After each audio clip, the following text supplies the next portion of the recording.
మా ఇంట్లో నిన్న మణిదీప వర్ణన పూజ అయ్యింది. చాలా చాలా చక్కగా అమ్మవారు అలంకరించుకున్నారు.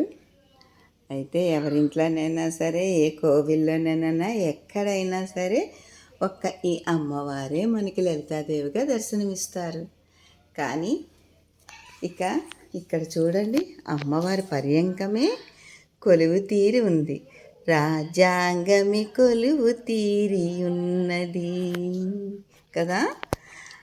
ఇక్కడ ఇది ఇలాగ ఎందుకు అలంకరించాము అంటే, ఇక్కడ చూడండి, అమ్మవారి ఫోటో పెట్టుకొని మనం పూజ చేసుకుంటాం కదా. ఈ ఫోటోలో చూస్తేనే మనకు ఎంతో భక్తిభావం కలుగుతుంది అమ్మవారిని చూస్తూ ఉంటే. అలాంటిది రియల్గా ఆ స్వామి అమ్మవారిలో వస్తే ఇంకెంత బాగుంటుందో అనే ఒక సంకల్పం అమ్మవారు నాకు ఇచ్చారు. దాని పర్యవసనమే ఈరోజు ఈ అలంకరణ. చూసారా, ఇక్కడ అమ్మవారు లక్ష్మీదేవి, ఇక్కడ సేవ చూడండి. ఇక్కడ స్వామి ఎలాగా పాన్పుగా అమ్మవారిని కూర్చోపెట్టుకునేటట్టు పడుకొని ఉండుకున్నారు. ఇక్కడ సరస్వతీదేవి, ఇక్కడ రుద్రుడు, సదాశివుడు, ఇక్కడ మధుసూదనుడు, బ్రహ్మ. సరే, ఇక్కడ చూడండి, వినాయకుడు, కుమారస్వామి. అయితే సరే, ఫోటో చూస్తాము. దీని అర్థం ఏంటి అంటే, మనోజ్ గురుగారు చాలా బాగా చెప్పారు. అమ్మ దేవతలందరి ప్రార్థనతో అమ్మ బండాసురుని చంపటానికి అవతరించింది. బండాసురుని చంపేసింది. అయితే ఇంతలాగా మనకి కష్టాన్ని తొలగించిన ఈ అమ్మకి మనం ఏ రకంగానే ఆ అమ్మకి ఆసనాన్ని ఇస్తాము అని చెప్పేసి అనుకుంటారంట. అలాగే బ్రహ్మ ఒక సృష్టిస్తారు మణిదీపాన్ని. అయితే ఆసనం కూడా వేయాలి కదా కూర్చోటానికి అమ్మకనంటే.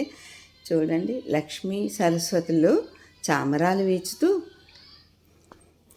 వీళ్ళ నలుగురు కూడా మంచం కోళ్ళుగా కూర్చొని ఉంటే, ఆ స్వామి ఏకంగా నేను అమ్మవారికి ఆన్పుగా ఉంటాను అని చెప్పేసి సదాశివుడు ఉంటారు.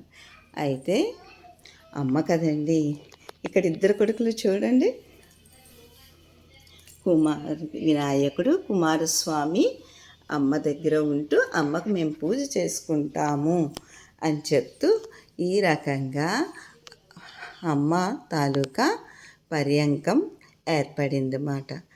చాలా చాలా నిగూఢమైన అర్థాలు ఉన్నాయి. కానీ మనకి సింపుల్గా చెప్తే మన మనసుకి హత్తుకుంటుంది కదా, అందుకని ఈ రకంగా కానీ చూస్తే మటుకు స్వాములు, అమ్మవార్లు అందరూ నిజంగా మా ఇంటికి వచ్చి కూర్చున్నారు అనేటట్టుగా చాలా చాలా అనుభూతి వచ్చింది. మనోజ్ గురువు గారికి చాలా చాలా ధన్యవాదాలు చెప్తున్నాము. ఒక ఫోటోని చూస్తేనే ఉండేటప్పుడు విగ్రహాలే మా ఇంటికి వచ్చి ప్రాణం పోసుకున్నాయి ఆ స్వామి అమ్మవార్లు అని చెప్పేసి అనిపిస్తుంది. చాలా చాలా బాగున్నారు.